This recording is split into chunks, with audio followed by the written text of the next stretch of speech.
Mic check 1 2. Mic check 1 2. Mic check 1 2.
come again. Taj 777 presents World Super T10 Cricket League powered by Gulf Ticket. Match number 27 between Leaping Leopards, who are sponsored by MG Lion, versus Raging Rhinos, who are sponsored by Winfair 247. We go straight to the pitch report. Top of the morning everywhere. Where you're watching us is Taj 777 presents World Super T10 Cricket League powered by Gulf Ticket, March number 27 between Leaping Leopards, who are sponsored by MG Lion, versus Raging Rhinos, who are sponsored by Winfair 247. As we look at it here now, we are on the pitch report. It's very green today, fresh pitch. Looking at it, we had some showers yesterday night. If you look at it here, it's all green. We don't need to, it doesn't need magic here, not rocket science. Today, if I'm gonna win the toss, I'll have to come and bowl first. Looking by, we might get to have some delay. Some patches here still they're working on, but I will come again, win the toss, bowl first. There you had it. That's the pitch report. With two captains now, it's time for the toss. We're here, match number 27. It's toss time with me. Got the two captains from the Leaping Leopards. We got Wal Patel and Raging Rhinos. We got Kibabi. Leaping Leopards are at home, and with our match referee Joseph Somba, who has the coin, gonna hand it over to the Leaping Leopards captain.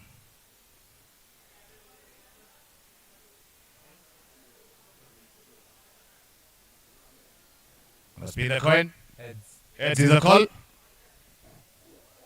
Tails. Sival, first up, you have won the toss. What are you gonna do? We're going to bat first. You're looking at the pitch. You're sure about it? Yeah, looking at the pitch, we're going to bat first because I think we have some good bowlers and we can put up a good score. Go well and all the very best. Thank you very much. Kibabi, would you have done different? Also, as we wanted to bat first since we have our main batsman. Any changes in your side? No, any changes. All the very best. Thank you. That's it from the toss here. Leaping Leopards have won the toss and they have elected to bat first. Leaping Leopards have won the toss and they have opted to bat first. With me here is none other than Peter Jimmy Kata Ongondo, who is going to be joining me for the commentary. Team today for Leaping Leopards: Dhaval Patel, Amit Patel, Daniel Mbalia, Keval Patel, Krunal Rinkesh Patel, Samir Tilak Patel, Vimal, Viral, and Yogi Patel. For the Raging Rhinos, Alan Kibabi captaining again, Daniel Ongwong, John Bukuru, Joseph Onyango, Joseph Maina, Justin Koth, Maxwell, Miles, Newton Mude, Pius Twitter, and Simon Mburu. Just a confirmation there. Those are the two teams. Leaping Leopards today led by Dhaval Patel, and Raging Rhinos will be led by Alan Kibabi.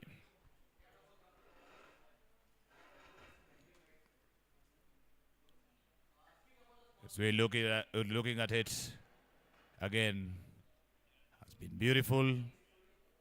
Supported by Taj 777, Bet Brick 7, Billy 777, ID 247, Wolf 777, World 777, Winfair 247, Cricketer Trust of India, Jumbo 365, D247 again, MG Lion, and Golf Ticket. Once again, those are our big sponsors who have given us enough support to make this tournament a success.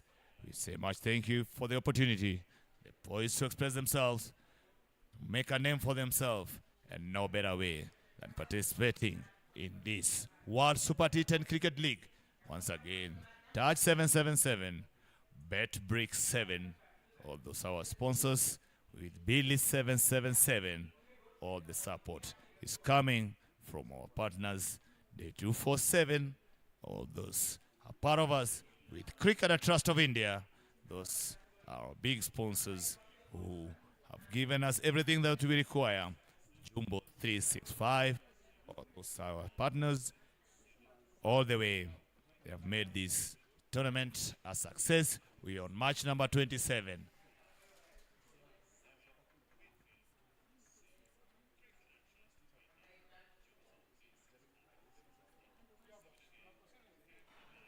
It's been a good tournament. If you look at it, everything has come up nicely. We are still not yet. We are in the business end. All this coming because of our partners. D247, BetBrick 7, Bailey 777, Cricketer Trust of India. All those are our sponsors. We are on match number 27. Wolf 777, World 777, Winfair 247. Once again, Cricketer Trust of India, the MG Lion, golf ticket. Those have helped us put up this big event as I welcome Peter Ongondo. Yes, Leaping Leopards opting to bat versus Ranging Rhinos. This is a battle of the bottom two. This is Blazing Bears, Solid Sharks, and Excited. See the table there, 14 points. It's what Blazing Bears have. But today, look at it. Solid Sharks, the difference there in points table is 14, 12, 12, 10. It's just a match away for the top four. Everybody still have a chance to top the table. We want to be playing the qualifier rather than the eliminator. We all know the eliminators, you only got one chance. The qualifiers got two. Leading run scorers. Nemi on top. Wicket taking Kevin Nganga, 17 wickets, followed closely by Festa Segesa, who is on 14. Failing there, Duncan Harambe, 6 dismissals.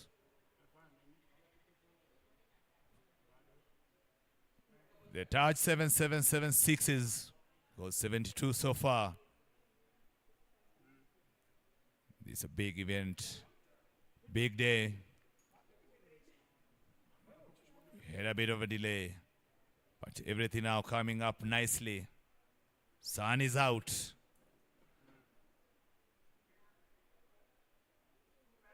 Great job from the people in charge of the ground.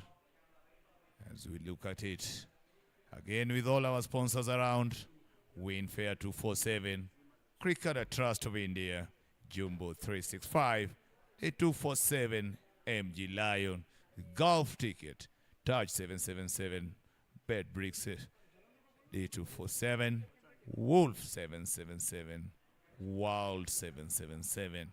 As we await for the match to start, it's another day. We had some showers yesterday. Today, a bit of a delay. A great job worked out there by the ground staff, led by Rajab Ali and his team, working very hard to make sure we start the game as soon as possible. We're almost there. Again, sun is out.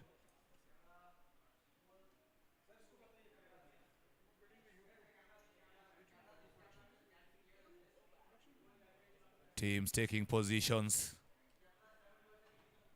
Leaping Leopards. They need a win here. Raging Rhinos. The two bottom teams. Pride at stake. The Winfair boys versus the MG Lion boys. They are fighting it out today. All the way on this big event. A tournament supported by Taj 777, Bet Bricks 7, Billy 777, Wolf 777. Those are big sponsors with Cricketer Trust of India, our top sponsors. But today, it's MG Lion boys versus the Winfair 247 boys. The two bottom teams.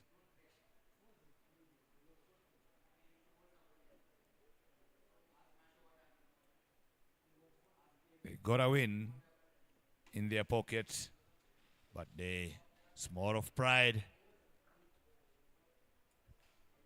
Nobody wants to be the bottom of the table. The dreaded wooden spoon. It's an event that has been organized and well supported.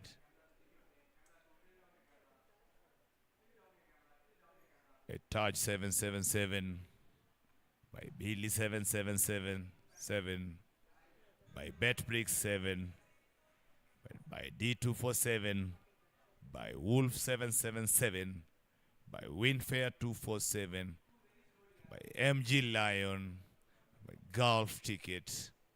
All those have come up and given a hand so that the juniors who are there, as we look at the table again, the two bottom teams head to head today, both on 2 points, but Leaping Leopards with a better net run rate. It's all about pride here. You win, you come number 5. You lose, you get number 6.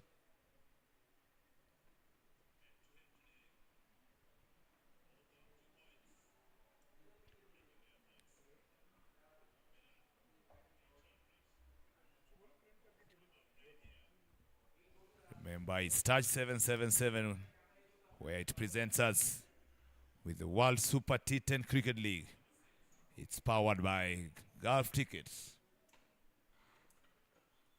As we check on your screen are the two umpires for today's match. Our first match of the day, Dennis Angara with Charles Karaoke Mwangi are the two umpires in charge of this match. As you see, the Raging Rhino players taking on the field. Remember, Leaping Leopards won the toss. They chose to bat first on a green top. They back their batsmen. Give a good score there.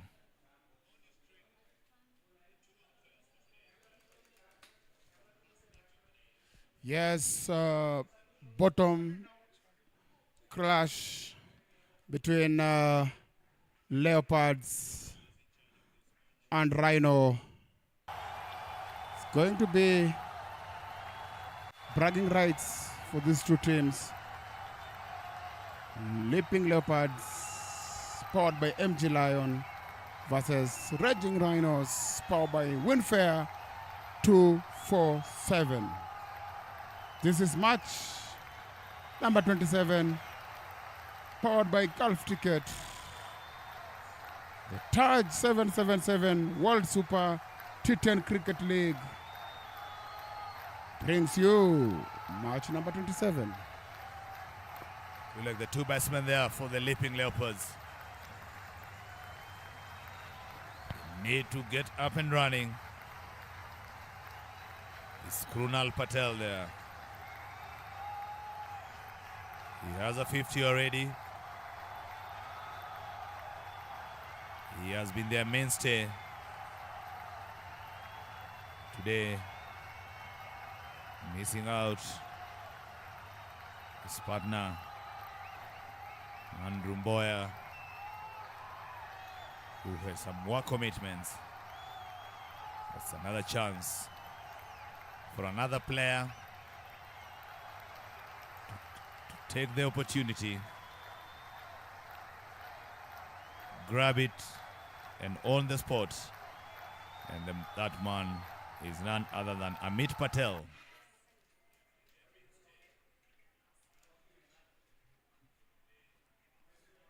We know what Krunal can do with a bat in hand. Amit Patel opening for the first time here. Krunal striking at 115. Their best batsman so far. Very smart cricketer. Raging Reynolds. They get Maxwell Aguirre. Opening the bowling from the tennis court end.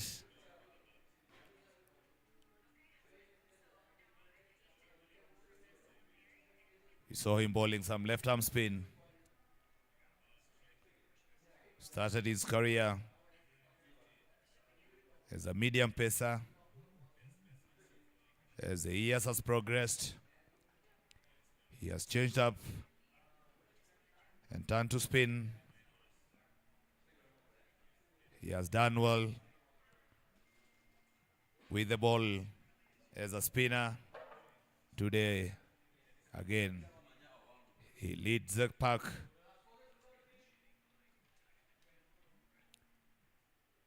Looking around the field. We got long on in place. Here we go. Fast ball. Floated up. Amit Patel tries to drive but misses out. Another way, look at the fielding. Mid-off is up. And that's well driven over the top for our first golf ticket 4 of the morning. We are up and running. Second ball of the day. We welcome a golf ticket 4 from the bat of Amit Patel. The Leaping Leopards taking it on. They chose to bat fast. They gotta give us a reason why. Well driven down the ground to long on. They take a single, which brings Krunal Patel to strike.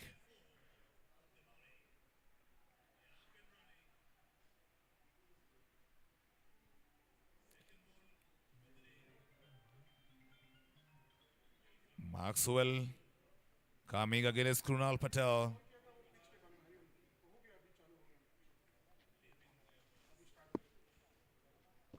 Same field for Krunal Patel. We know he strikes very well over mid-off, mid-on. They only have long on in place.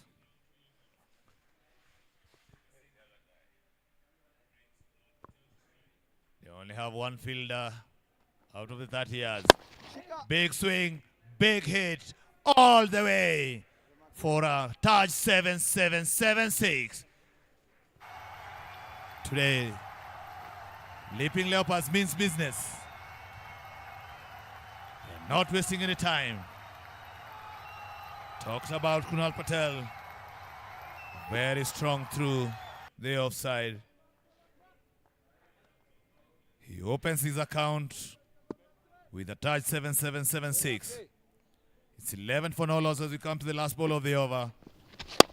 Driven now this time straight to the cover fielder. As we come now to the end of over number 1. Scores are 11 for no loss.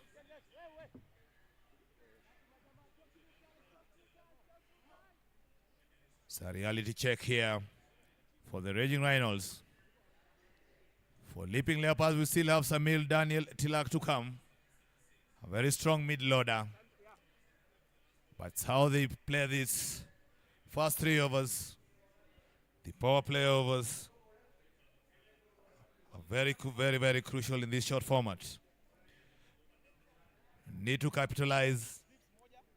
As we see now, Joseph Onyango opening the bowling from the pavilion end.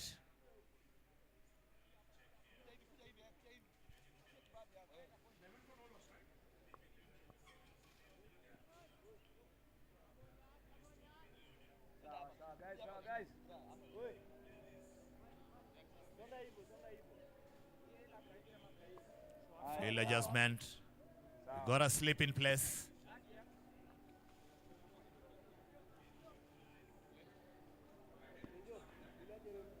It's a good start there for the Leaping Leopards.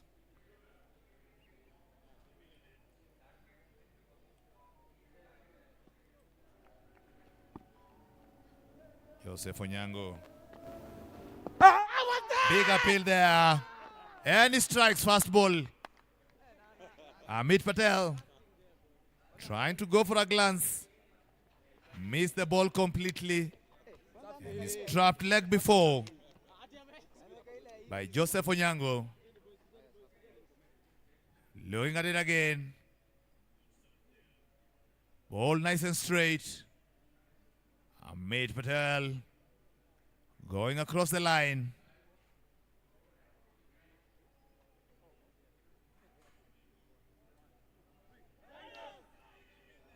After scoring 5 runs from the 4 balls he has faced, he had a golf ticket for Joseph Onyango. Fast ball, he strikes, and Raging Rhinos will be looking to keep the Leaping Leopards quiet. This will come by taking wickets. That's the best way to contain a team. Gonna find a way to get new batsmen in. This time, Daniel Malia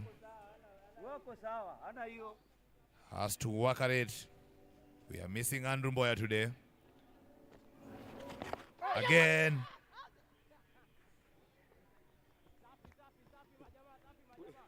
Gets a bat on it. That's what the umpire says.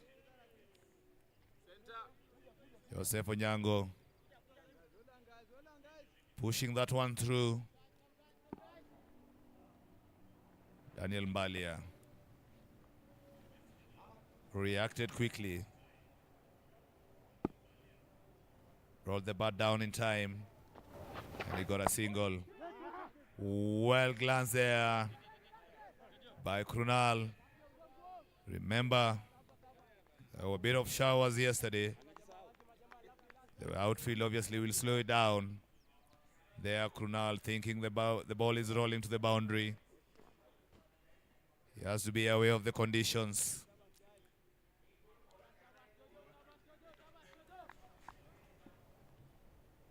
Gets a single.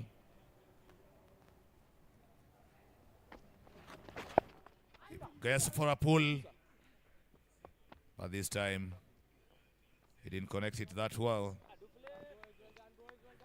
Daniel Mbalia needs to keep on rotating the strike.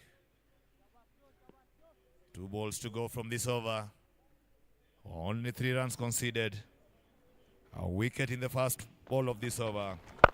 Ball shot, but Krunal Patel punishes it for a golf ticket 4. That ball got what it deserved. A bit too short. Krunal Patel pounces on it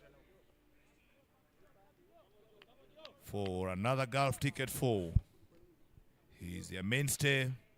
He needs to bat long for him to have any chance of putting a reasonable score.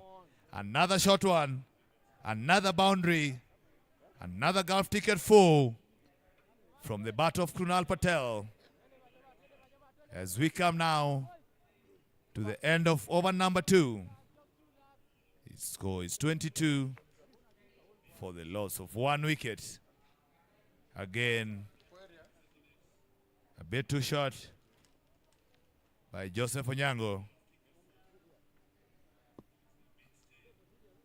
Leaping Leopards 22 for 1. Still to come in their batting order. They still have Samir, Tilak and Rinkesh. Those are good quality mid-loader batsmen. But it's the two boys inside there. That is Krunal and Daniel. Krunal already on 15 from 6 balls. Daniel 2 from 2. And it's Maxwell again to bowl his second over. This is what Krunal likes. Launching, boundaries. First over already. Aguirre went for 12.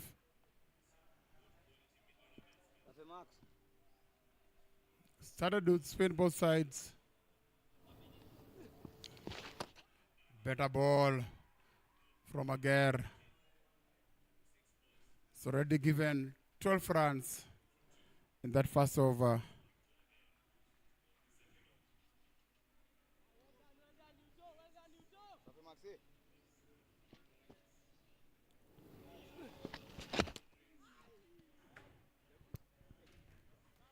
Jimmy, this wicket, good thought that Kababi will take the new ball. He's opted to go with spinners, both end. And Krunal Patel opened his account with boundaries. And he's not stopped. Still on the rise, still waiting for loose balls to attack extra cover area. He goes for that, and that's another 4 runs from Krunal. Krunal Patel very quick on his feet. We talked about him being very strong, going through the line, through mid-off, mid-on. Today showing us he is equally a strong square of the wicket. You have seen him getting 3 golf ticket 4s, pulling them down to the mid-wicket. Now they put a fielder in place. Deep wicket and long on comes up. Now we have long off and deep mid-wicket in place. Yes, Peter. The Raging Rhinos, they have a different plan. Let's see how they got it. Straight to the point fielder. A chance goes begging. Pius Twitter You can't drops afford, slowly. you can't afford to be sleeping at point area. John T. Rhodes said that's the area that you should be alert all the time. Twitter caught sleeping. He had to save himself because the ball was going to hit him. So instead of catching that, he had to protect himself. Good one. All the way. Big 6 from Krunal. It's a big, big Taj 7776. Krunal Patel. 25 from 9. Maxwell trying to overcompensate and giving low full toss.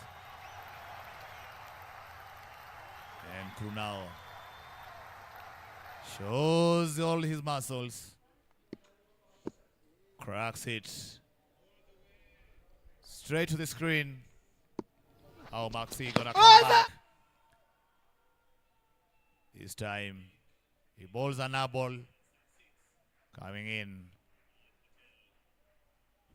It's now 36 runs for the loss of 1 wicket after 3 overs. This is a big one for Leaping Leopards. Big start. They are 12 per over. They're on fire, Jimmy.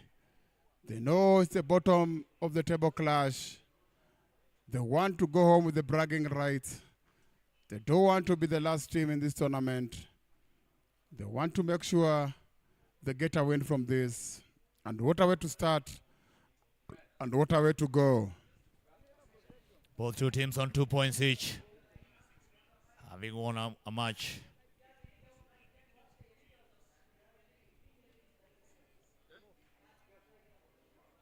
The Raging Rhinos,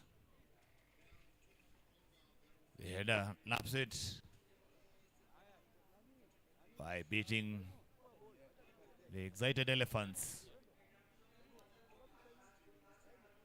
But today, they are up against the Leaping Leopards, who are sponsored by MG Lion. Oh, those are big sponsors. The Winfair 247, the Cricketer Trust of India, the Jumbos 365, the 247, MG Lion, Golf Ticket, Taj 777. Those are our sponsors. As we look at Joseph Onyango adjusting his field, his power play done, putting the fielders down, long on, long off, deep square leg and deep mid wicket. I don't see the wisdom of having a slip fielder. Oh no, he's removed it. Because off spin and this after power play, you don't need the slips. Again, ball shot, crack down towards deep square leg. A bit of misfield there. Another boundary from Kunal Patel. We saw Raging Reynolds dropping a few catches the previous match. Today, they have already put one down. And again, beaten by the spin. He's a young boy. The more he plays in this kind of matches, the more he gets to understand how the game goes.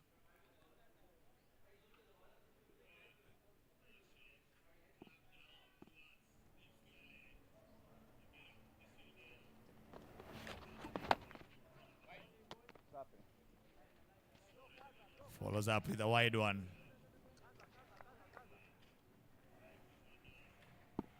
Yes, this is a game that they have to try and get Krunal out. If he doesn't get out now, there will be a big damage because he never stops going for it. He's always looking for boundaries. He's already got one this over. Now he's off strike. Daniel Balia has not launched his attack yet. Goes for a single, gives back the strike to the danger man, Krunal Patel. That's clever from him. Let the danger man face.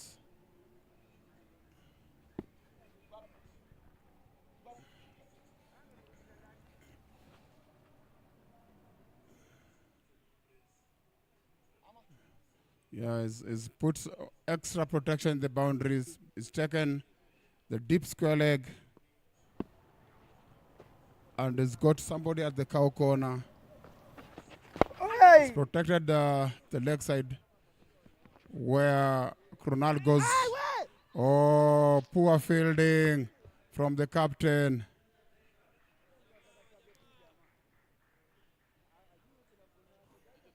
Raging Reynolds showing why they are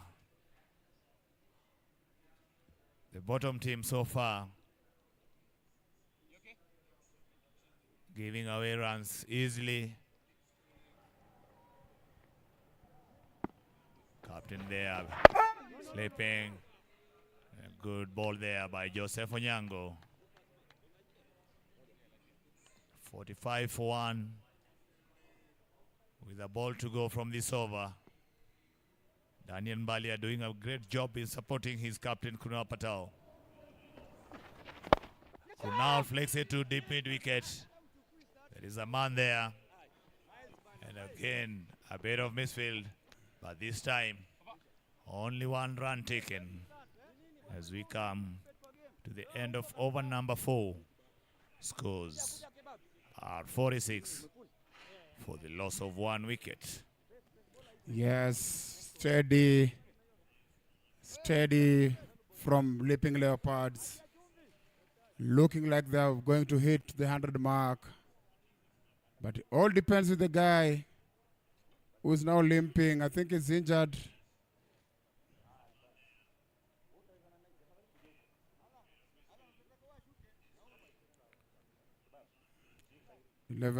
Eleven point five per over. Captain and the senior players calling themselves for a meeting. Skababe coming to ball.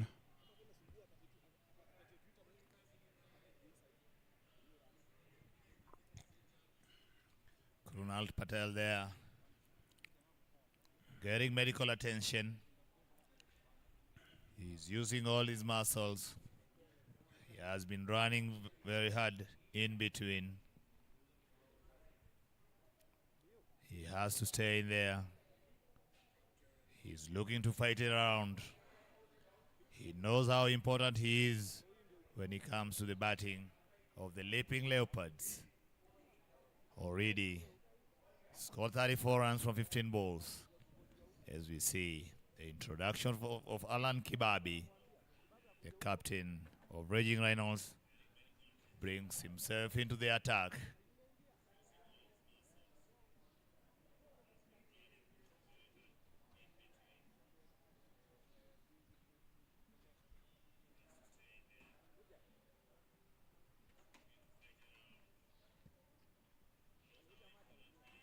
WLs won the toss and elected to bat first.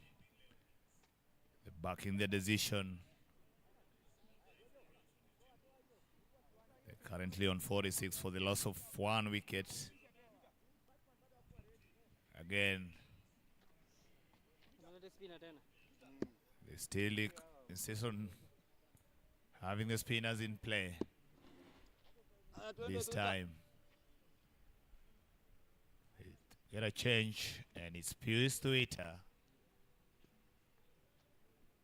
with his off spinners.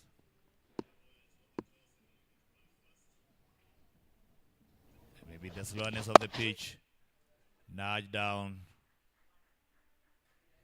towards Yeah, I think Bali. the run up there and the landing place, Kebabi has checked it and opted again for a spin. I think he's not comfortable with where he's going to land on his bowling. Maybe he'll come from the pavilion end. Maybe that's the wisdom we use to open up with spinners both ends. Good shot by Daniel. Jimmy Krunal. You can see there Peter Krunal is struggling a bit. Yeah, With he's struggling. He can't run. He settled for one where he could have gone for at least 2 runs. Or tries to goes up. Missed that. This is Leaping Leopards launching his attack. 48 for 1, 4.4 overs, 10 runs per over. Dangerman Krunal Patel still in there. Launching that. Oh, but straight back to the bowler. Good fight there by Twitter.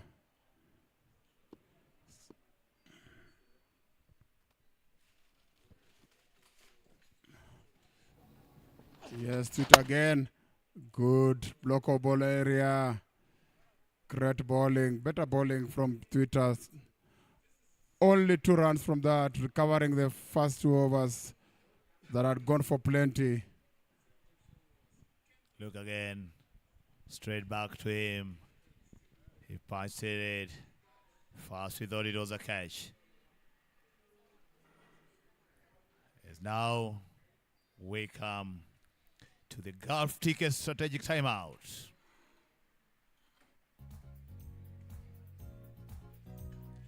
Gulf Ticket, UAE's most trusted online lottery draw, is powering World Super T10 League. Golf Ticket. Sharing a million smiles is a fully regulated, registered and authorized online lottery draw from the UAE. Buy online and fulfill all your dreams. Log into golfticket.com now and start winning.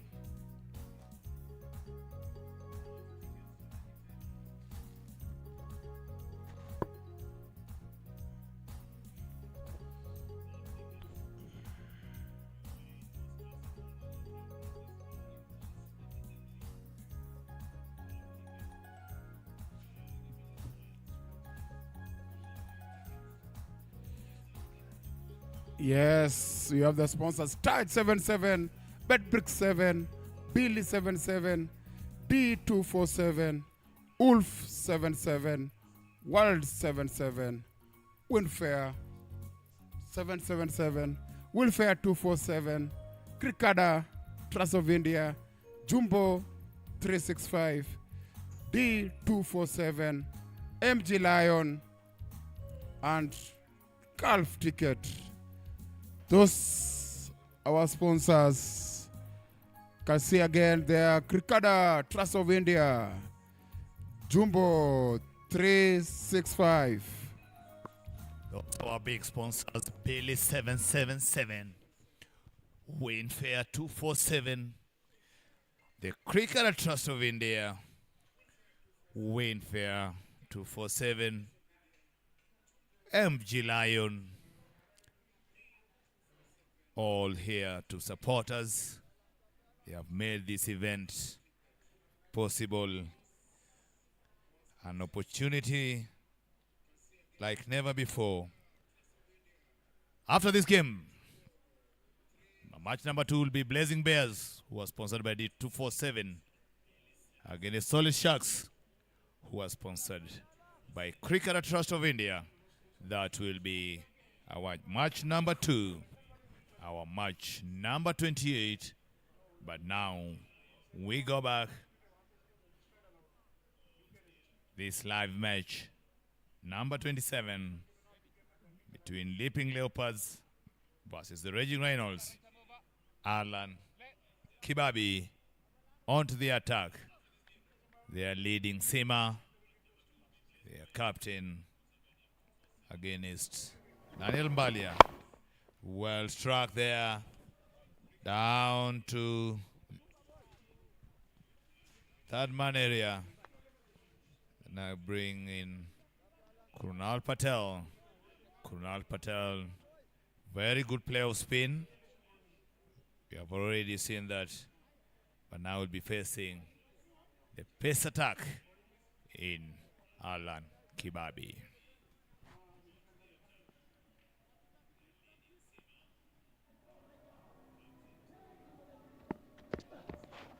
Oh, what a ball.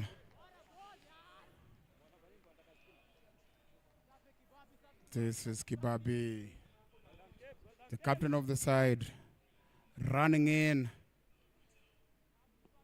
onto his throat. Very good ball from Kibabi. The keeper had to struggle and get that. He's a short man, not the tallest on the pitch. Kibabi giving him a hard time there. Again, cramping Krunal for space. He managed to squeeze one from that. Fighting back here, Raging Rhinos. Reducing the deficit. First 4 overs, very expensive from them.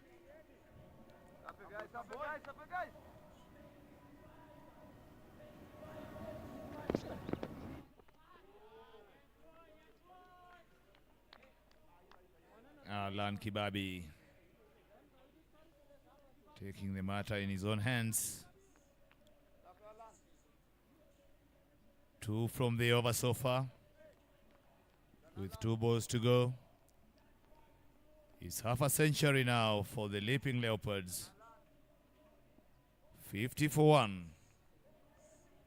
Alan Kibabi to Daniel Malia. A slower ball. Easy pickings Well disguised. Daniel Mbalia had no idea. That's a great ball from Alan Kibabi.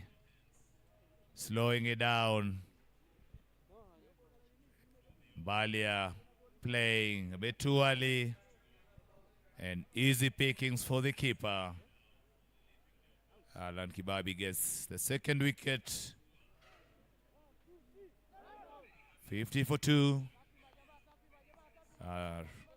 The Leaping Leopards. Mbalia gone for 6 runs. Is Keval Patel. The man with backlift.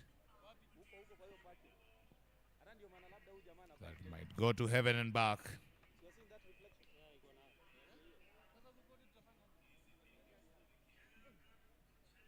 Not the best of averages. Moderate in strike rates. They're on 50 for 2. They need to keep on accelerating. Once again, you can see Keval Patel. Remember, there was a bit of a drizzle yesterday. The outfielder slowed down. The wicket is supporting the bowlers. Looking at it. He wants a single, but his captain, Kunal Patel, doesn't respond. They are moving at 8.33 and over so far. Krunal there, you can see him second on the batting chart. With 159 runs, striking 126. With the highest score of 56. He has been their mainstay. Batted well. And again today, he is showing what he's made of. As you see Pius Twitter back to the attack. Starts off with a dot ball. No room for Krunal Patel. Yes, Twitter on his second over. First one, very well. 2 runs from it. Oh, he launched that. And it stayed it. Up the trays from Krunal. We saw him scoring a half century the other day. Today, he's on the same mood. And he launched that for big 6, which went up to the trees. As I was just saying, Twitter bowled very well the first over. But now already he's got the on form, Krunal Patel, baying for his blood. He has to come up with a different strategy. Because when he's on the groove, Krunal, the Leopard pounce at any loose ball, at any loose mate. Play that off the back, strong drive onto the protected area. Remember, he can't run. So he's just waiting for anything that he can launch. He's putting Pius Twitter under pressure. A touch 7-7-7-6 already in this over. Krunal striking very well here. He's on 42 from 24.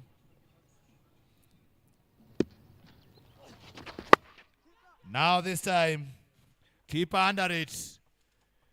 Well floated up. Good change of pace. Pius Twitter has come up with the goods. Have gotten rid of Krunal Patel. 57 for 3. The danger man is walking back to the pavilion, trying to play a different kind of shot. But the ball just stepped up in the air. Jimmy. Again, an easy picking for We the have keeper. not seen Mahina bowling today. I've seen him there on the screen. They have to bring the guy who loves his job, who loves working hard for Rhinos. It's good to see him here playing in this tournament. He's been working hard at the net, not getting chances. This is a tournament that's opened up Maina.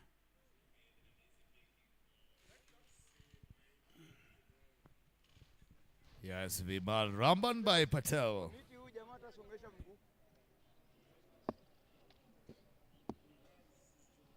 6.4 overs gone. Both batsmen pushing for a single now. It's good running. Good response by Keval Patel. Vimal gets off. Very poor fielding from Jojo at covers. They used to put the quickest guys at covers and point, Jimmy. What has happened to cricket? It all depends. If you look at it, this short format, some teams are comfortable with singles. They try to put their best fielders at the highway areas. Now it's off spinner. Highway areas, we're talking about the mid-wicket long on and cow corner. Well driven down the ground. Straight to long on. They are pushing for a second one. And this is good running from the big man, Keval Patel. As we come to the over number 7. 61 on the board. Loss of 3 wickets. Pius Twitter there. Dismissing the dangerous Krunal Patel, who had a good day. Again, scoring 42 runs from just 25 balls. With 3 touch 7 sixes. Look at the wickets column. Joseph, Allen, and Pius, a wicket each. You still have 3 more overs to go. The Leaping Leopards, 7 wickets in hand. Someone here gonna try and accelerate. But Alan Kibabi, who only conceded 2 runs in his first over, and getting lead of Mbalia. A big swing there. Nice areas from Kibabi, keeping it stable. That's another dot ball for him. He gave only 12 runs, 2 runs in the first over, and conceded only 2 runs, and got 1 wicket. Again, swinging it away. Some good bowling, Jimmy, from Alan Kibabi has bowled 8 balls so far. Only 2 runs conceded. He is the captain. He is leading from the front. He is taking charge. Again, another big swing. Another big miss. 3 dot balls in a row. Pressure mounting here for the Leaping Leopards. Their main batsman is out. These 2 needs to come into play. Projected score is 81. They would like to have more than that, but they are facing a bowler who is charging in. Well driven down the ground. Big chase here. Is it gonna run away for 4? No. Good retrieve, and they come back for a third.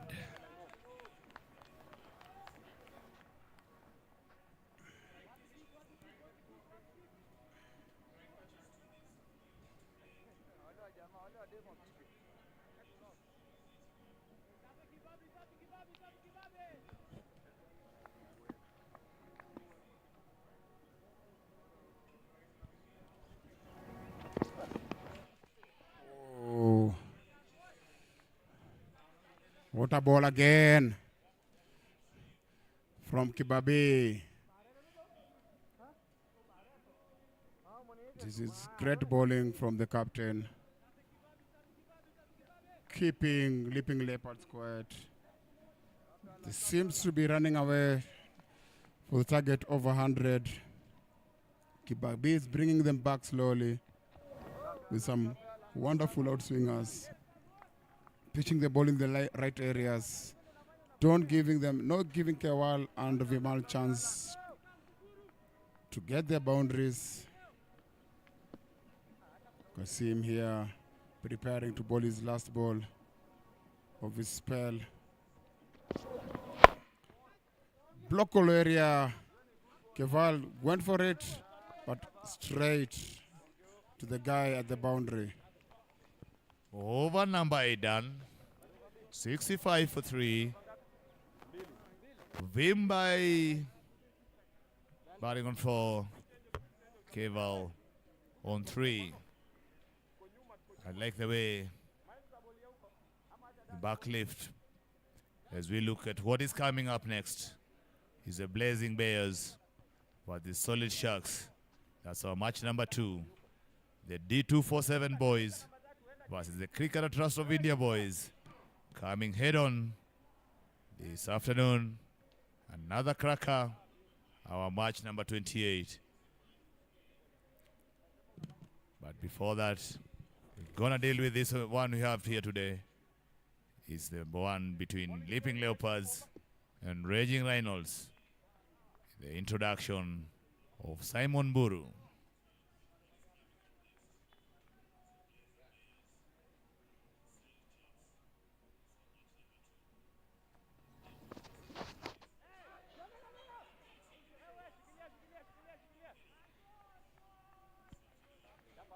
Simon Buru. Tucking in Kewal.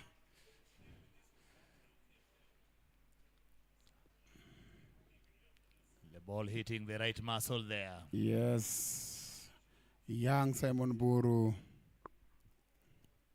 Smooth run up. Good shot from Kewal.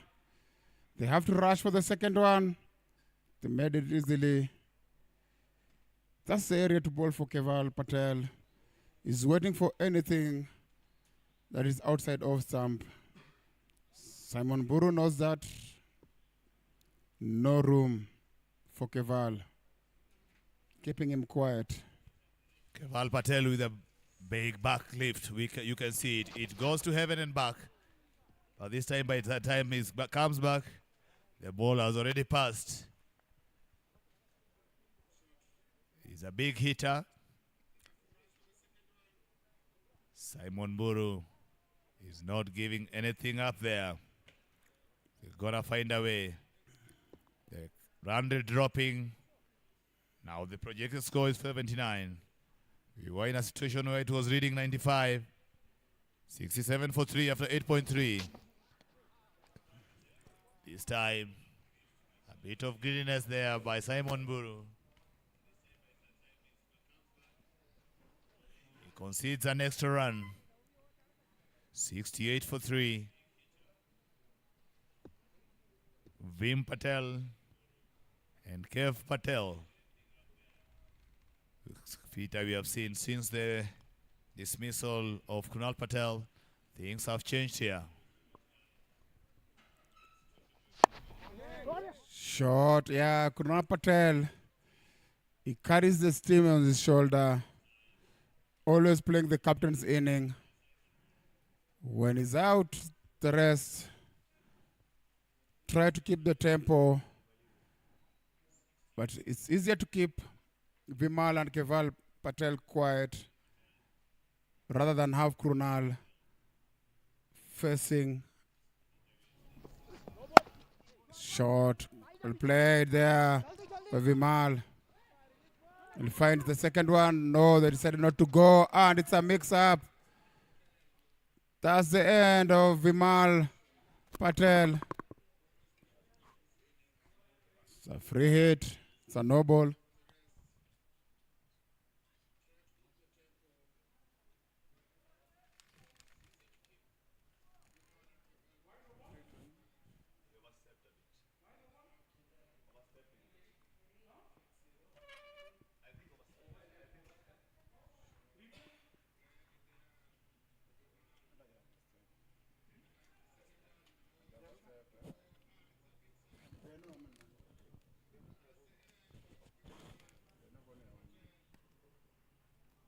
we look at it again. Nowhere in the frame yet. No time to go back. The man with big backlift. Vimal Patel. Run out.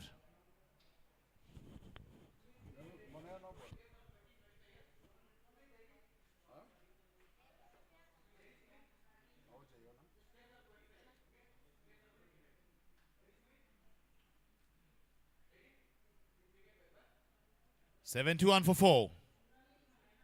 Samir joins in.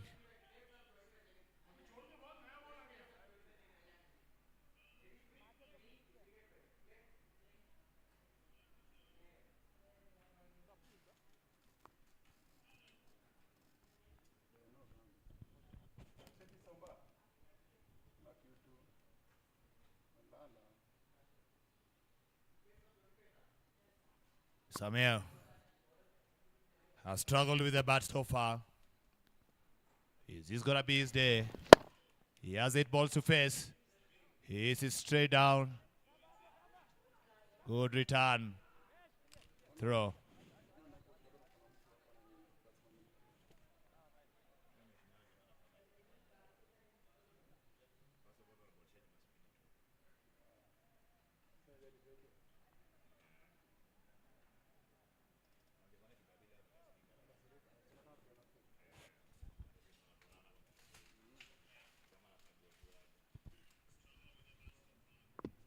Simon Buru again. He goes playing through mid wicket, but the ball goes to the offside. He had no idea there. 9 overs gone. 7-3 for 4. As we come to the last over of the innings. Who's gonna bowl it, Peter? This will be taken by Daniel Ogongwang. We have not seen him today.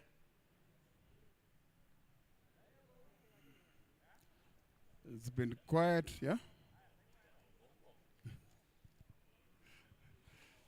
It's been quiet, Daniel Ogongwang. And he comes in to the attack.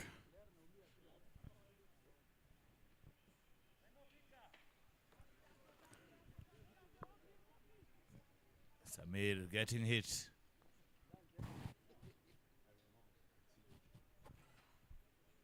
Once again, we look at our big sponsors who have made this happen. The D247, Wolf 777, Wild 7777, Winfair 247, the Cricketer Trust of India, Jumbo 365, MG Lion, Golf Tickets, Taj 7777. As Daniel Ongongwong comes for the final over of the innings. He starts off with a full toss.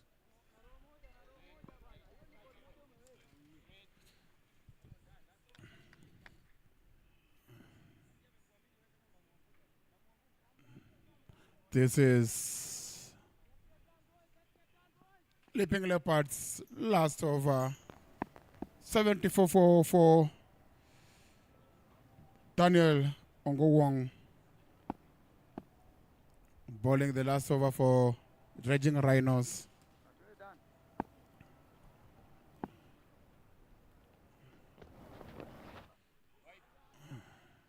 And it starts with a no ball under wide.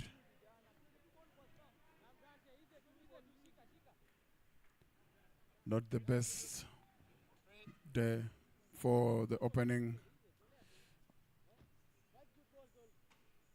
balls from Daniel. But he's a capable bowler. We have seen him hit the right areas, big in swingers. There is Daniel that we know. That's how he does it. A bit nervous today.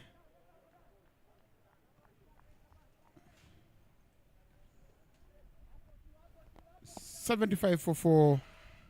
9.1 overs. Leaping Leopards. Launching the attack.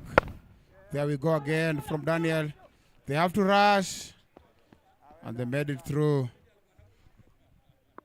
Vimal pushing for a single. Letting Samir face the next one. Daniel has got his rhythm now. Hitting the usual areas. Good shot. But again, straight to the fielder.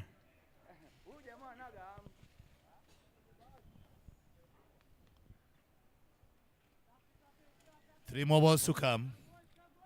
77 on the board. These two struggling to connect. Against projected score coming down to 81. Will this ball go? He tries to hit it out of the ground.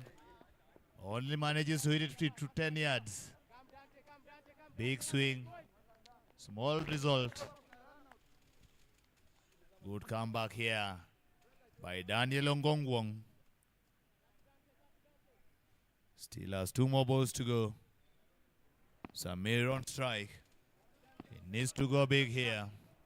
He needs to give it all. But Daniel Ongwong has come back nicely after conceding a no ball and a wide. Big edge.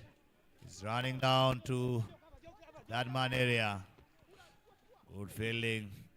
They come back for a second one. 80 runs. Peter, you're asking for 90. You're already on 80. It's one ball to go. Where will it end up?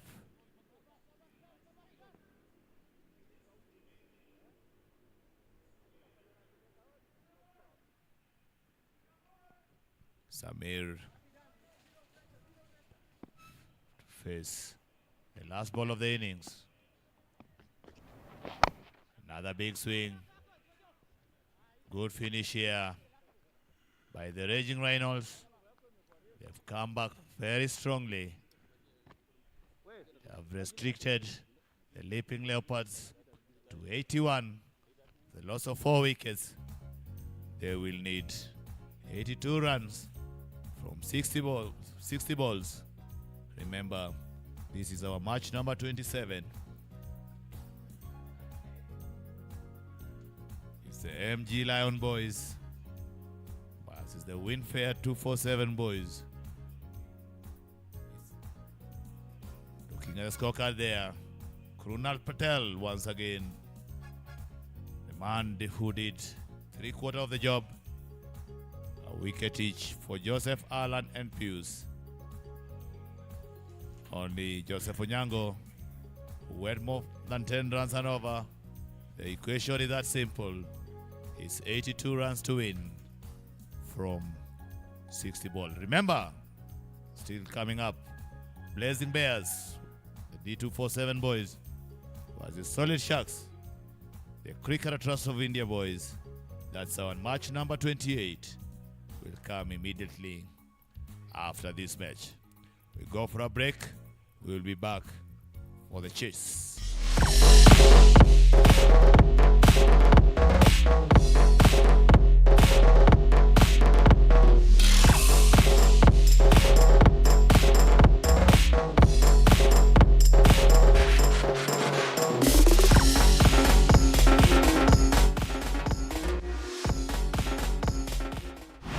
Australia.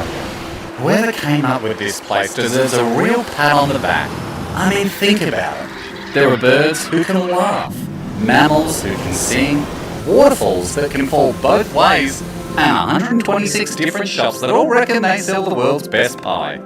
There are walls that can tell stories, cities that start where the waves end, and there's a lot of nothing, which is actually really something.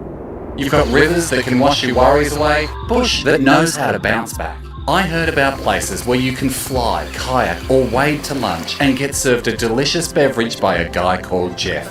I mean, I don't know if that's his actual name, but gee, that sounds like a pretty incredible day. This is a place that took a look at the rulebook and said, nah, here's a platypus. You know the most incredible thing of all? A holiday here this year is exactly what this place and all of us needs. Australia. Whoever came up with this place deserves a real pat on the back.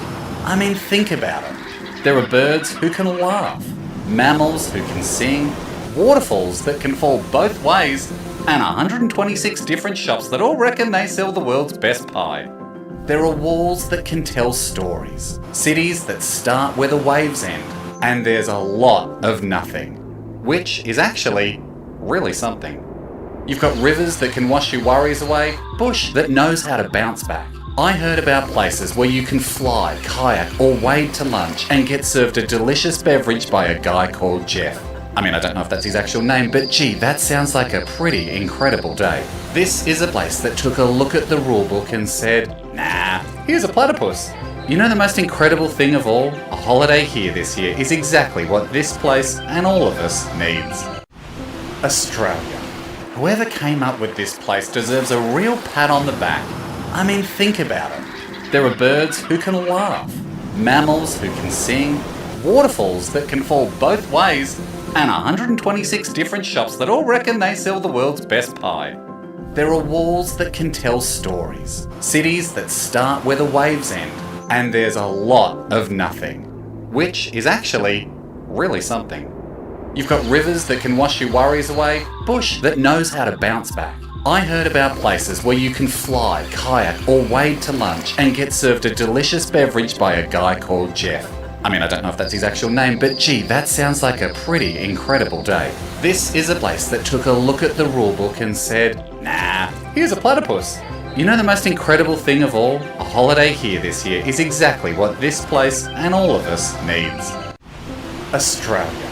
Whoever came up with this place deserves a real pat on the back. I mean, think about it. There are birds who can laugh, mammals who can sing, waterfalls that can fall both ways, and 126 different shops that all reckon they sell the world's best pie. There are walls that can tell stories, cities that start where the waves end, and there's a lot of nothing, which is actually really something. You've got rivers that can wash your worries away, bush that knows how to bounce back. I heard about places where you can fly, kayak or wade to lunch and get served a delicious beverage by a guy called Jeff. I mean, I don't know if that's his actual name, but gee, that sounds like a pretty incredible day. This is a place that took a look at the rulebook and said, nah, here's a platypus. You know the most incredible thing of all? A holiday here this year is exactly what this place and all of us needs. Australia. Whoever came up with this place deserves a real pat on the back. I mean, think about it. There are birds who can laugh, mammals who can sing, waterfalls that can fall both ways, and 126 different shops that all reckon they sell the world's best pie. There are walls that can tell stories, cities that start where the waves end, and there's a lot of nothing, which is actually really something. You've got rivers that can wash your worries away, bush that knows how to bounce back. I heard about places where you can fly, kayak or wade to lunch and get served a delicious beverage by a guy called Jeff. I mean, I don't know if that's his actual name, but gee, that sounds like a pretty incredible day. This is a place that took a look at the rulebook and said, nah, here's a platypus. You know the most incredible thing of all? A holiday here this year is exactly what this place and all of us needs. Australia. Whoever came up with this place deserves a real pat on the back. I mean, think about it. There are birds who can laugh, mammals who can sing, waterfalls that can fall both ways, and 126 different shops that all reckon they sell the world's best pie. There are walls that can tell stories, cities that start where the waves end, and there's a lot of nothing, which is actually really something. You've got rivers that can wash your worries away, bush that knows how to bounce back. I heard about places where you can fly, kayak or wade to lunch and get served a delicious beverage by a guy called Jeff. I mean, I don't know if that's his actual name, but gee, that sounds like a pretty incredible day. This is a place that took a look at the rulebook and said, nah, here's a platypus. You know the most incredible thing of all? A holiday here this year is exactly what this place and all of us needs. Australia. Whoever came up with this place deserves a real pat on the back. I mean, think about it. There are birds who can laugh, mammals who can sing, waterfalls that can fall both ways, and 126 different shops that all reckon they sell the world's best pie. There are walls that can tell stories, cities that start where the waves end, and there's a lot of nothing, which is actually really something. You've got rivers that can wash your worries away, bush that knows how to bounce back. I heard about places where you can fly, kayak or wade to lunch and get served a delicious beverage by a guy called Jeff. I mean, I don't know if that's his actual name, but gee, that sounds like a pretty incredible day. This is a place that took a look at the rulebook and said, nah, here's a platypus. You know the most incredible thing of all? A holiday here this year is exactly what this place and all of us needs.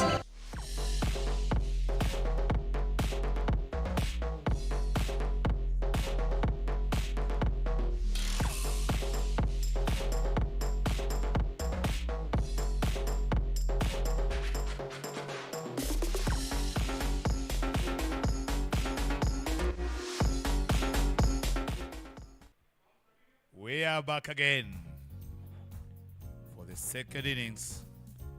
Ranches here. It's a game. The Leaping Leopards managed 81 for the loss of 4 wickets. Bowling figures, Joseph Allen and Pius with a wicket each. Maxwell, a bit expensive today. He's 82 from 60 balls. The Raging Rhinos will have come to chase this. It's bottom of the table clash.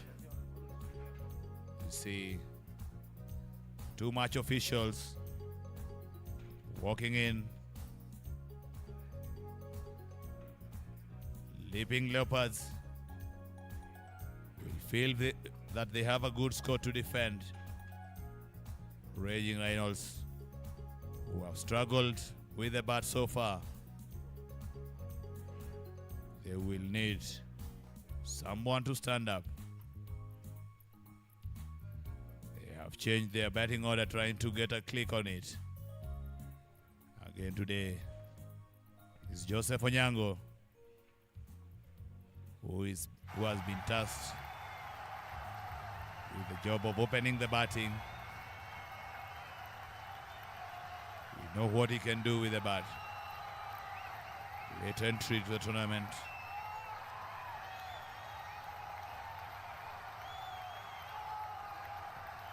He has been dismissed twice for low scores. They need to end on a high here. They need these 2 points. Equal measures here. Both on 2 points. Someone has to go down. Is it gonna be Leaping Leopards, the MG Lion boys, or is it gonna be the Raging Rhinos, the Win Fair 247 boys? It's a game that have 2 teams fighting to get bottom of the table.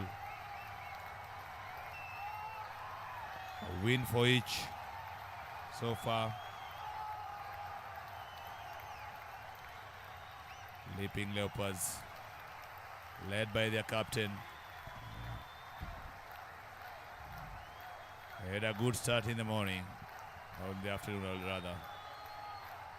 Joseph Onyango, in the company of Alan Kibabi, 2 senior players of the side. Kibabi, the captain of the day, will have to face the dangerous Amir, who has been very economical all throughout the tournament. Going at 5 and a halves, they will need to defend the 81. But Raging Rhinos will be looking at that magic number. The magic number is 82. They divide it around. They will need to start well here. Joseph Onyango.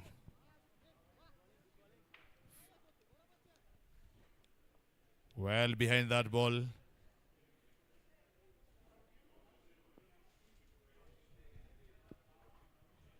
Been out twice bowled.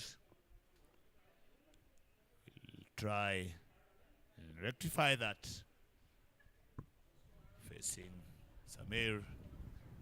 Coming round the wicket. Again, Joseph Onyango tries to go big.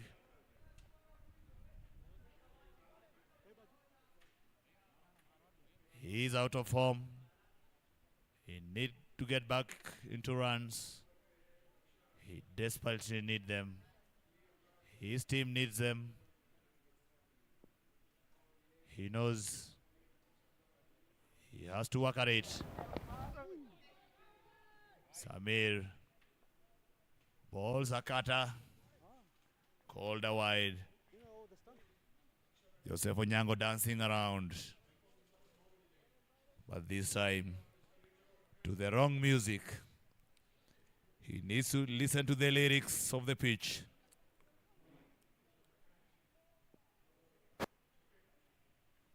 Samir.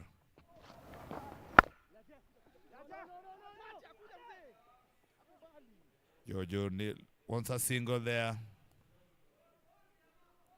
Kibabi holds on. A bit of misfield. Lucky there for the Raging Rhinos batters. They require 8 per over to get to 80 in 57 balls. This is a task that they have to tackle from the opening. Saint Kibabi there, opening with Joseph Onyango Jojo. They have to set the tempo, they have to set everything going to enable Raging Rhinos to come up victorious with this one.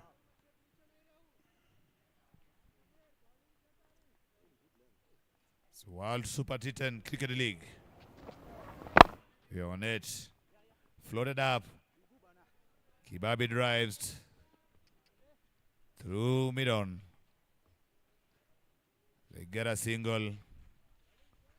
As always, Samir, very economical. He does the basics right.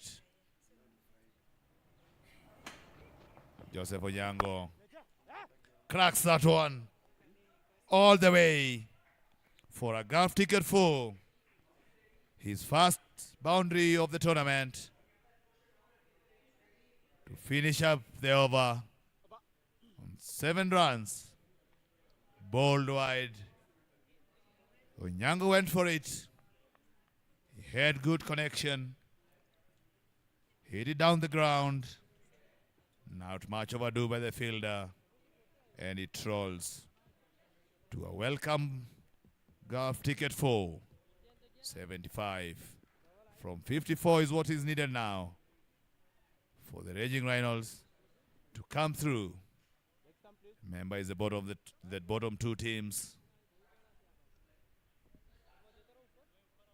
Peter, I remember somewhere in 2007, we went to a cricket ground, and the MC, he mentioned the word, the 2 bottom teams, and one captain was not happy at all.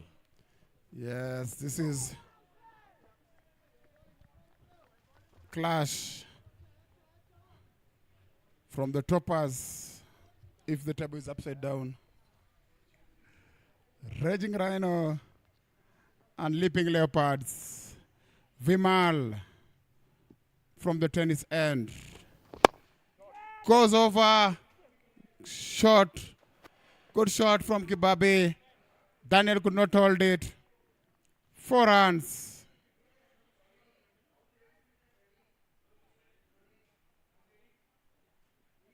That was hit straight on the screen. Went all the way for a golf ticket from Alan Kibabi. Cracking shot. Very well done there Kibabi, good strike.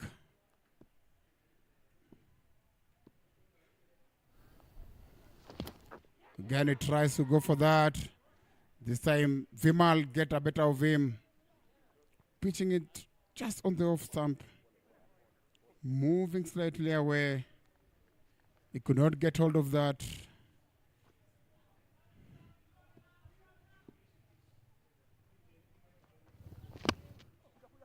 Again, Kibabi tries to go. But he can only get it to third man for a single. 2 more balls to come. With a golf ticket for each. Joseph Onyango and Alan Kibabi. Very well struck there. Clean hitting there by Joseph Onyango for another golf ticket for today. He's looking good. He's looking better. That's what he needed. A start.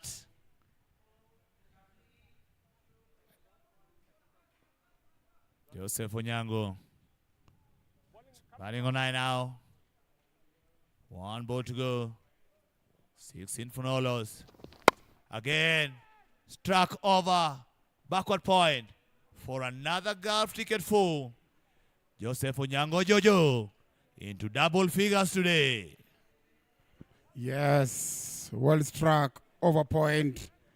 Runs all the way. 62 runs needed in 48 balls. 24 no loss. The ranging Rhinos.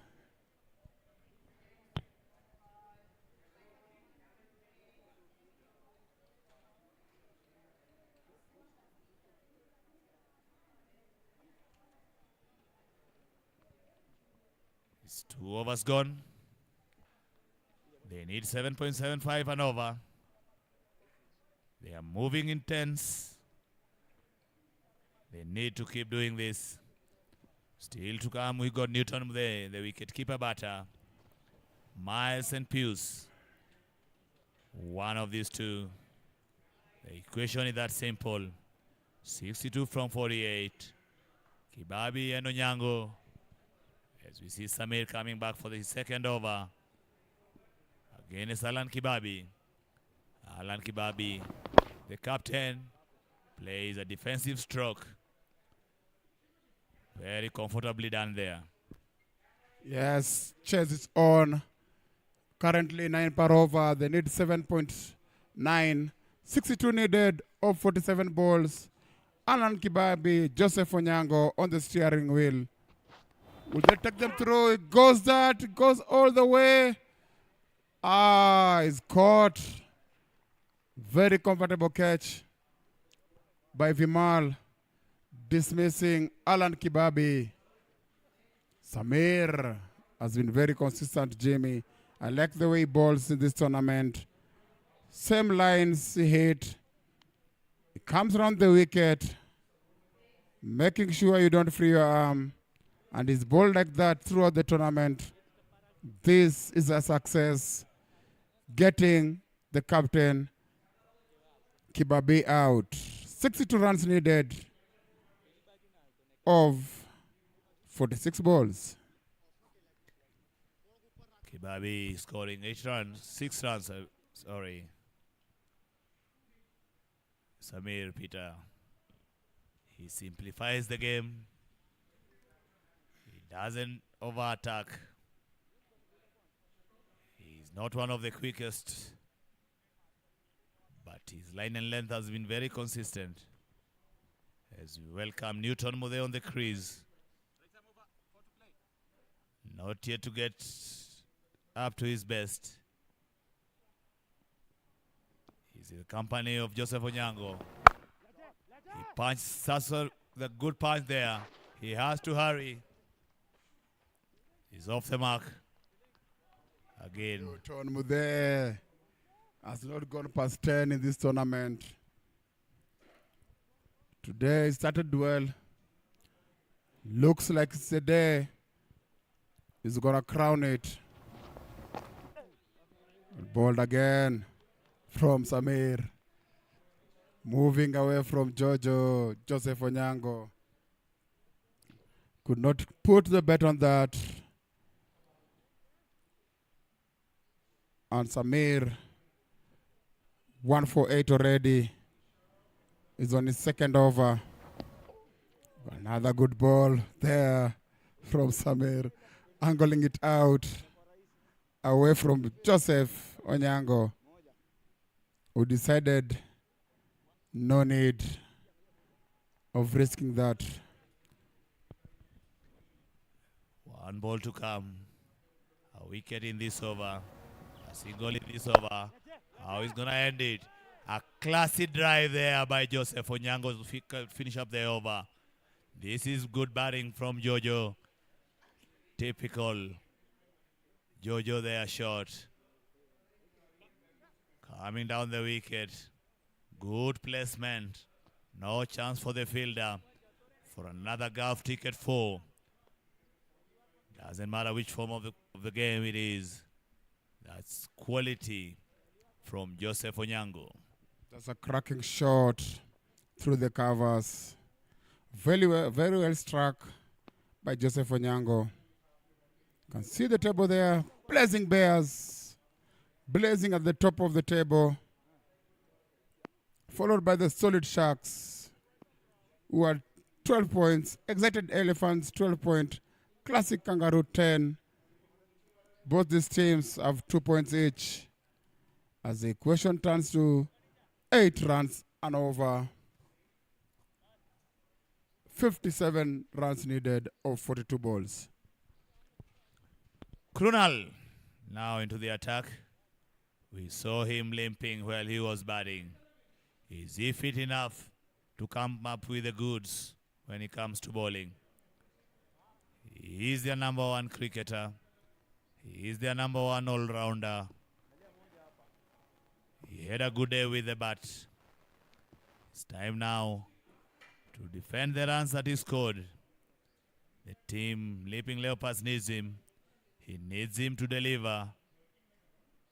57 runs in 42 balls. He got Newton Mude and Joseph Onyango there. Joseph Onyango batting on 17. He has cracked 3 golf ticket 4s. Krunal now to the struggling Newton Mude. Still not getting it in the middle of the bat. Joseph Onyango on the other end, telling him to stay low, get the connection. And that's better from Newton, Kalu. Comes back on strike. Peter, they will need Jojo here to go big. Yes, they need him. He's already shown some classic shots through the covers. And that's another cracking shot. But there's somebody down there at long on. So he'll settle for a single. Bringing Newton there back where he's needed. 55 runs, 39 balls. Once again, Newton Mude. They are making him dance around there. He can't buy a run.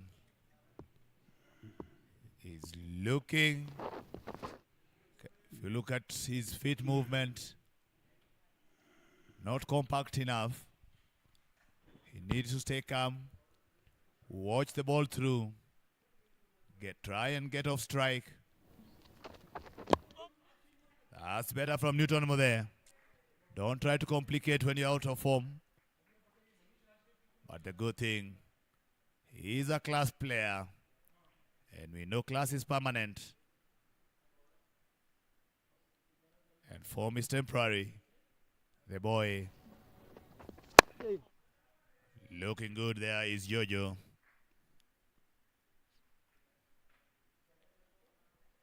Drops it down for another single. As we move to over number 4 done. It's 30-1. To take us to the 5th over will be PJ. Yes. This is 52 runs from 36 balls. Equation looks balanced, but we have Joseph Jojo Onyango still at the crease. Newton Mudhe trying to find his form as Leaping Leopards try to go home with the bragging rights. They have to get it right. And they bring in Keval Patel to knock on those doors. Joseph Onyango on 19. There we go. Good start there by Keval.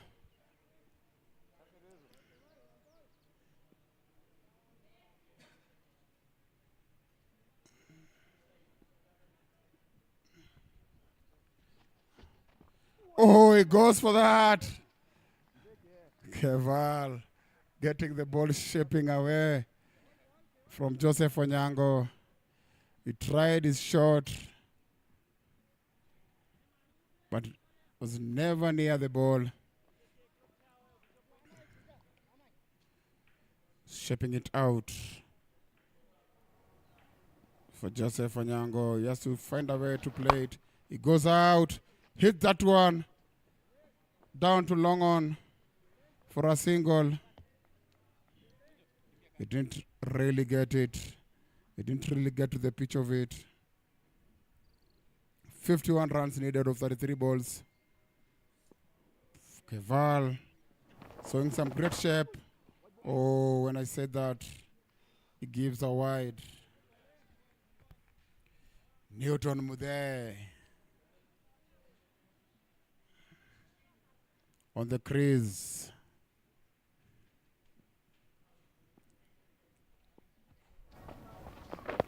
Yes, Keval.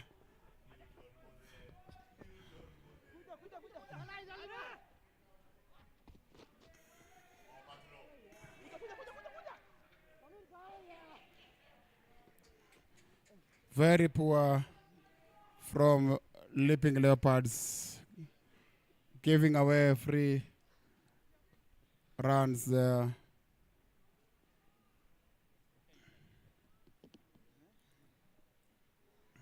Spoiling the good over of Keval, who's hitting the right areas, needing support from his fielders. Another dot ball from Keval Patel. 5 runs so far of this over.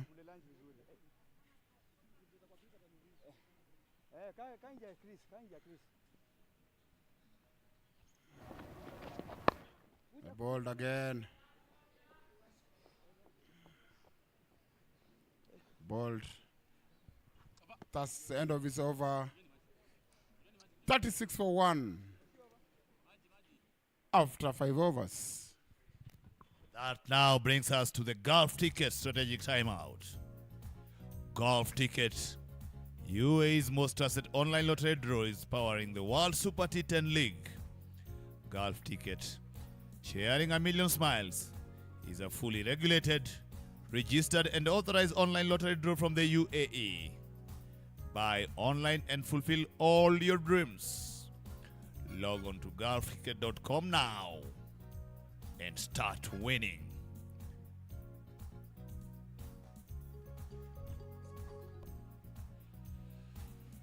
This is big sponsors. Can see Golf Ticket on the strategic timeout, sponsoring this tournament, making sure it's possible.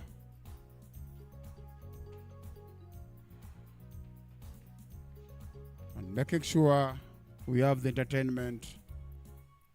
And today's Leaping Leopards, powered by MG Lion, versus Raging Rhino. We have Taj 777, Bedbricks 7, Bailey 777, D247, Wolf 777, World 777, Windfair 247, Cricketer, Trust of India. Jumbo, 365. D247. Again, we have Cricketer, Trust of India. Jumbo, 365. Billy, 777. And Windfair, 247. Those, we have MG Lion and Golf Ticket, Tide 777 as the sponsors of this tournament. Coming up next, Blazing Bears, powered by 247 versus Solid Sharks, Cricketer, Trust of India, top of the clash, top of the table clash. So we move from the last two to the first two. That's a derby day for the World Super T10 Cricket League, which is powered by Golf Ticket. It's a big day here.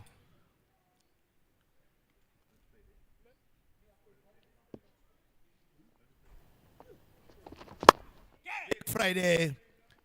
Jojo strikes it.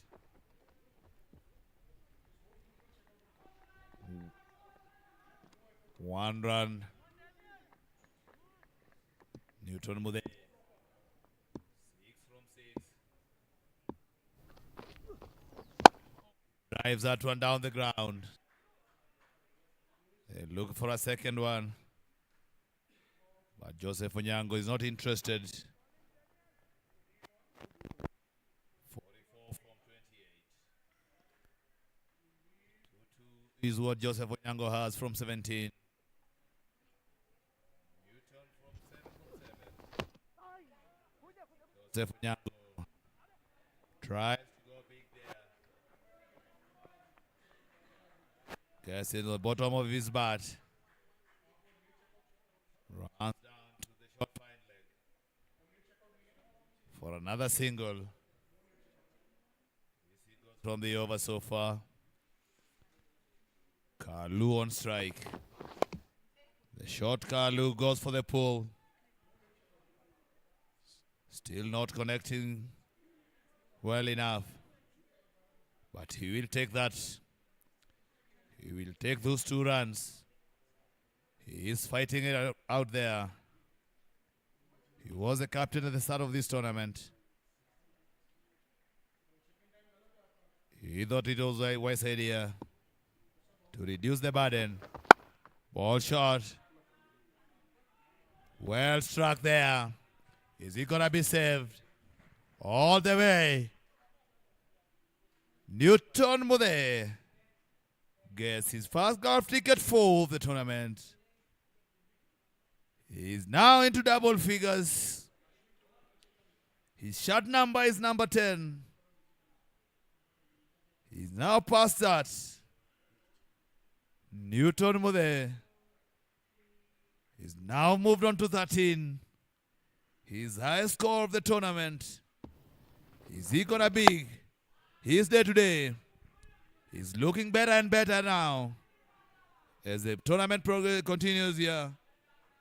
He now comes back for a second one. He has attracted the third umpire. He's down there praying whether for a stretch, but I know his mentality now. His mental state has been disturbed a bit by that referral. We're gonna leave it and see. Very good stroke there by Newton Mude. He had to run back fast. They are pushing him. He's running hard. Is he gonna get there? I feel like he's safe, but we have to confirm through our magic replays. He might just have survived. This is gonna be his day. Everything has been going against him. He's praying for one last time. And yes, Peter, the boy survives. Yes, he survives. The throw Could have been better, could have been another story altogether. 35 minutes dead of 24 balls. This is a clash between the Leaping Leopards versus the Raging Rhino World Super T10 Cricket League powered by Golf Ticket.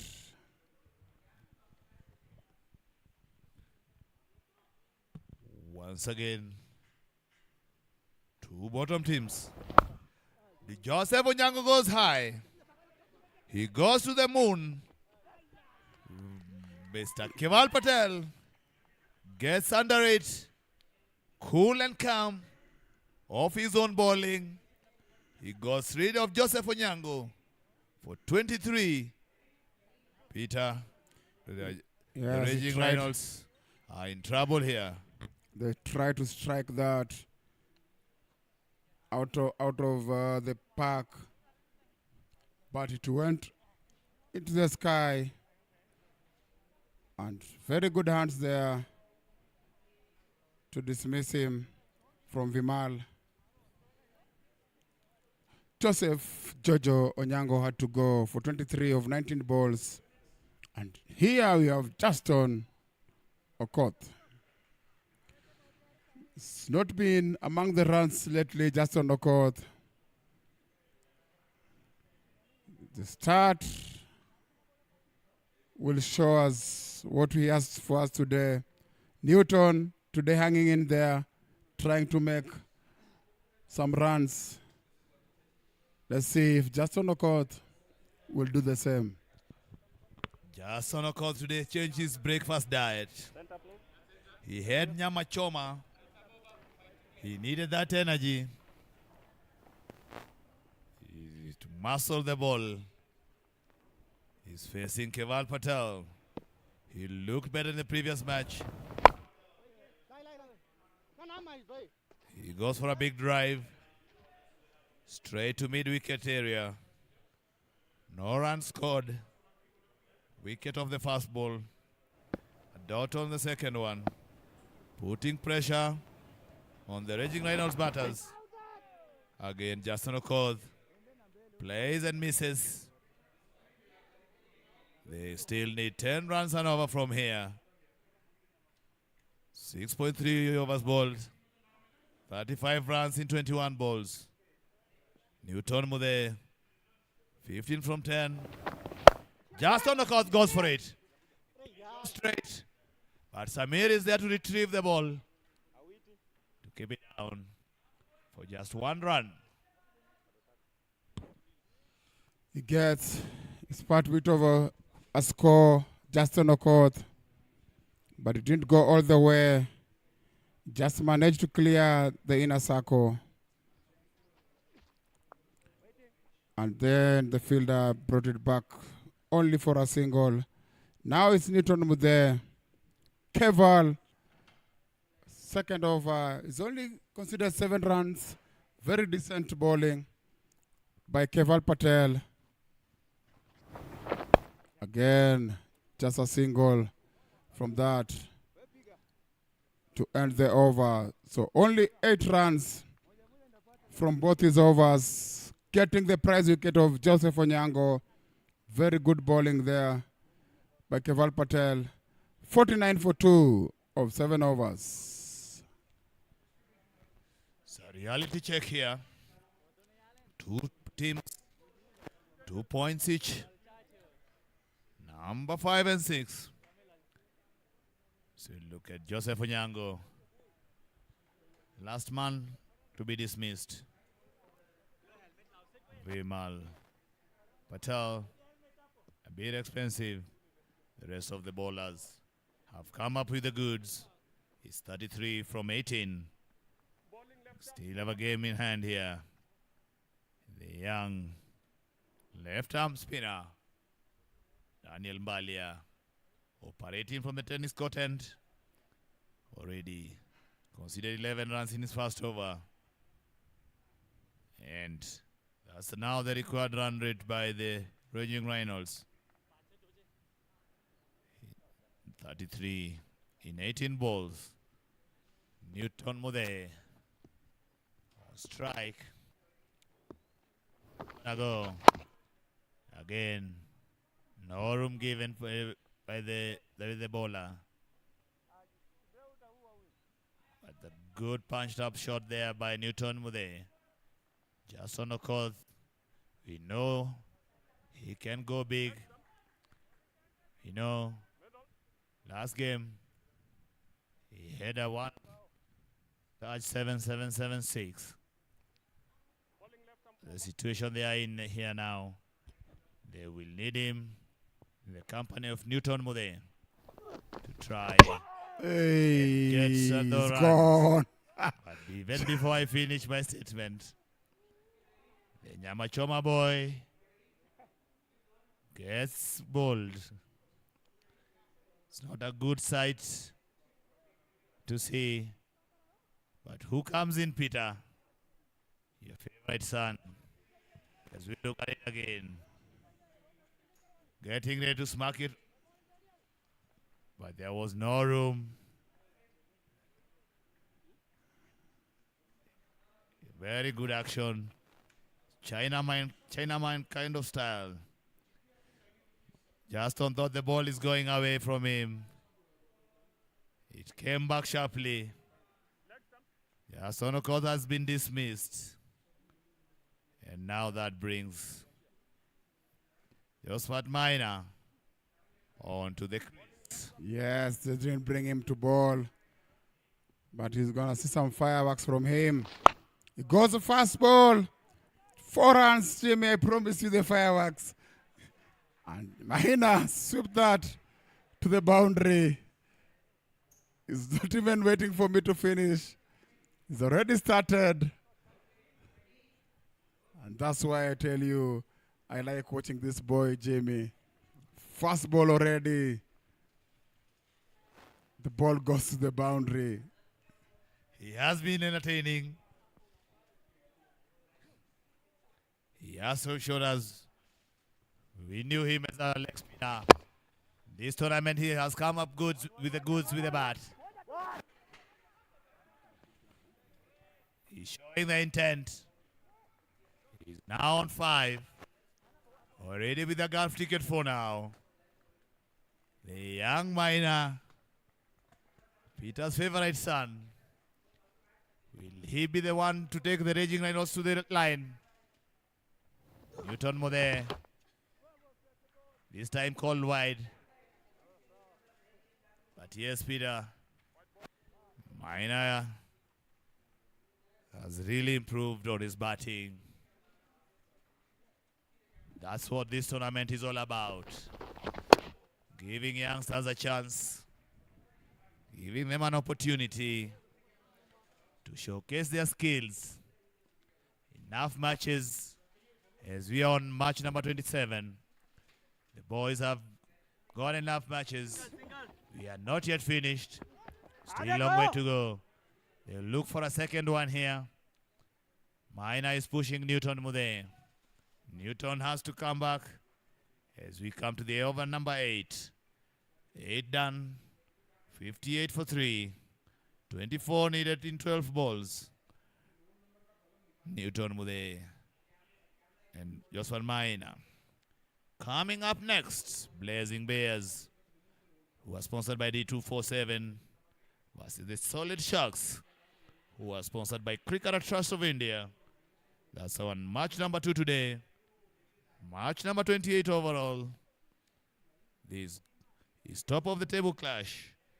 Who's gonna come on top here? Blazing Bears sitting pretty on top there. But they are coming up by the first bid by the team that's just behind them. We see now Vimal Raman by Patel coming back to the attack for his second over.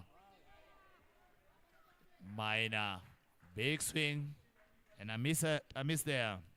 A rare miss from Maina. Playing positive cricket here. Big swing, but this time it's over. Straight to the point fielder. Josephat Maina. He faced today with a bat. He didn't get much time. Playing for his team. Going for the win. Big swing here. Driving on the back foot. Gets a leading edge. Straight to the backward point. A very simple catch by Raman Bhai Patel. He's fielding like a youngster. Big walk back to the pavilion. Those one minor. 5 runs from 3 balls. They'll need to be doing this. 8:59 for the loss of 4 wickets. 23 runs needed in 11 balls. They don't need dot balls. They need to make contact.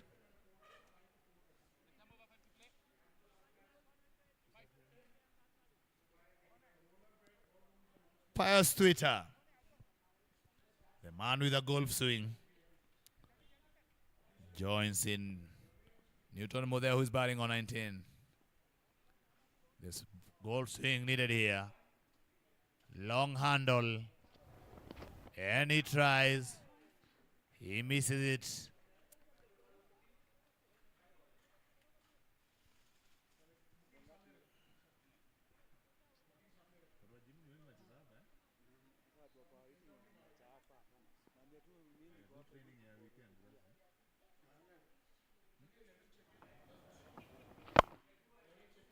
Driven down the ground.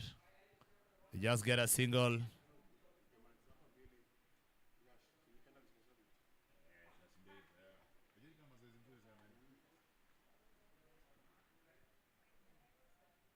Mankalu. Today gonna be his day.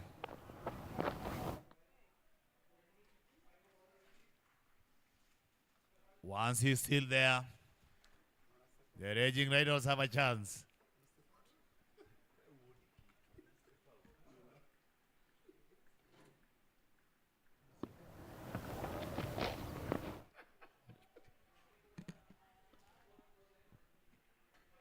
Newton there, complicating his batting.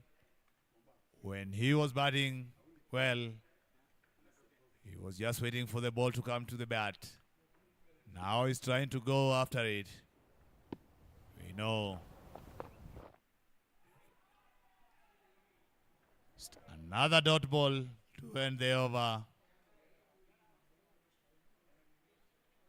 60 for 4. They will need Pius Twitter to go big here. They need 22. Last over to come. It's 6 balls remaining. 22 runs needed. Match number 27. Some Taj 7-7-7 sixes are needed here. If not, we will let the Raging Rhinos, they will welcome the golf ticket fours. That is what they need now. 22 runs. Last over to be bowled by Krunal Patel. Already having bowled 1 over and conceding only 5 runs. These 6 balls are very, very crucial to see who comes on top and who stays down. Krunal, well driven down the ground. This deserves a boundary. Yes, it's a golf ticket 4. Class there by Pius Twitter. Good start to the over. Now they need 18. It's very possible here. This is what they need. My golfer has golfed 1 all the way for another golf ticket 4. That was needed for them to launch an attack and to try and get this. They needed that. Krunal struggling with a bit of the hamstring. Put that, goes up in the air. Somebody, missed that. Makes up, and they got only 1. That was a good comeback from Krunal. The fielder didn't get that, but that could have been a very good wicket.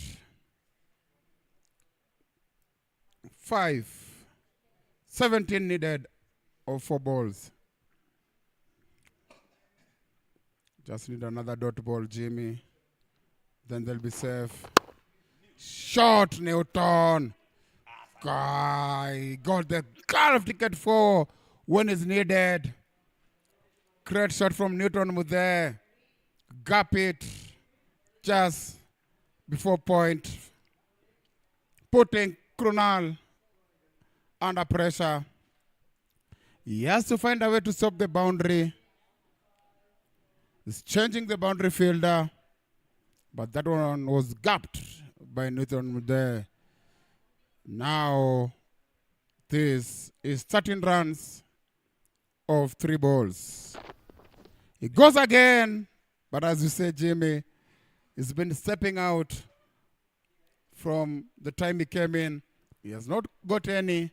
I think he should change track and wait for the ball like he did, where he managed to hit the 4 runs. We'll need a touch 776 here. Newton Mude, he tries to go for it.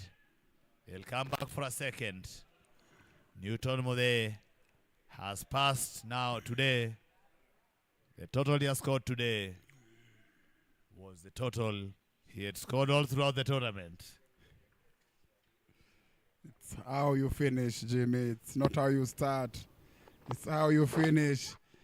And he has finished on a high note. But that's it.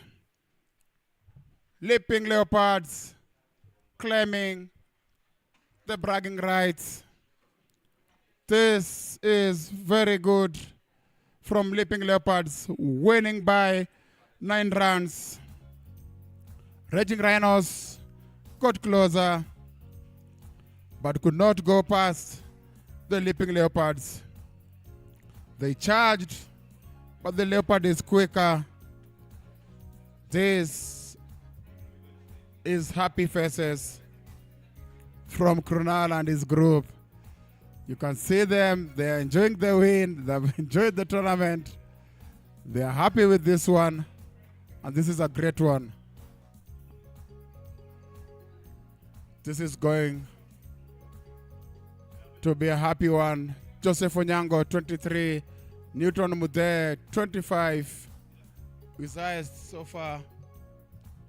This is the bowling card.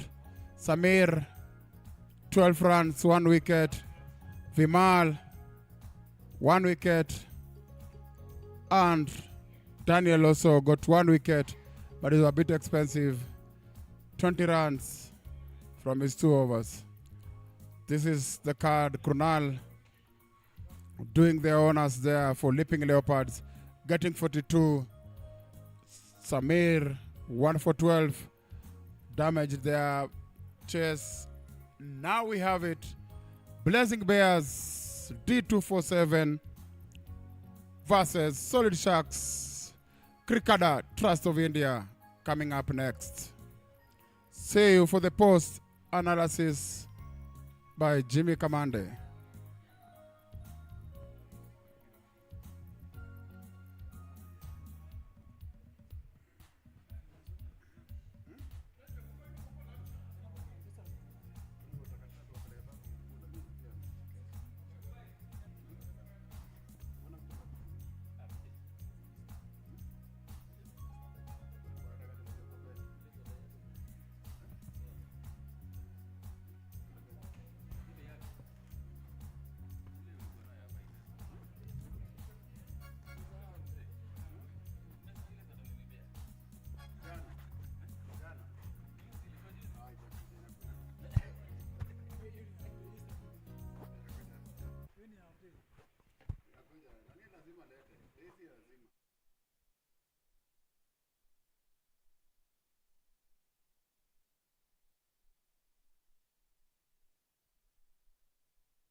Welcome to the post-match presentation ceremony, match number 27. That was between Leaping Leopards versus the Raging Rhinos. With me here are the two captains. First up, I'll ask the Raging Rhinos captain who came second today.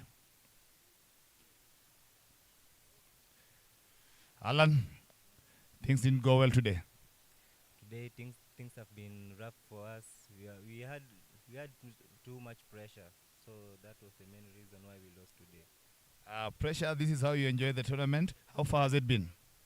It has been rough. We have been struggling a lot, but we'll come back again. All the best. Hope you have enjoyed the tournament so far. We had fun. Time. That is the Raging Rhinos captain. Now the Leaping Leopard captains who have won today by 9 runs. How does it feel? It feels good. I think this is our second win of the tournament. And our openers, one of them did good. The bowling unit was intact. It was a good game. How have the tournament gone? The tournament is good, and I want to thank actually all the sponsors for the tournament. One of our players, Mr. Minesh, but it was his last game, after which he's officially retiring. Thanks for organizing this tournament. So that was a good sender for him? Yeah, this is a good send-off for him. Happy retirement, Minesh bhai.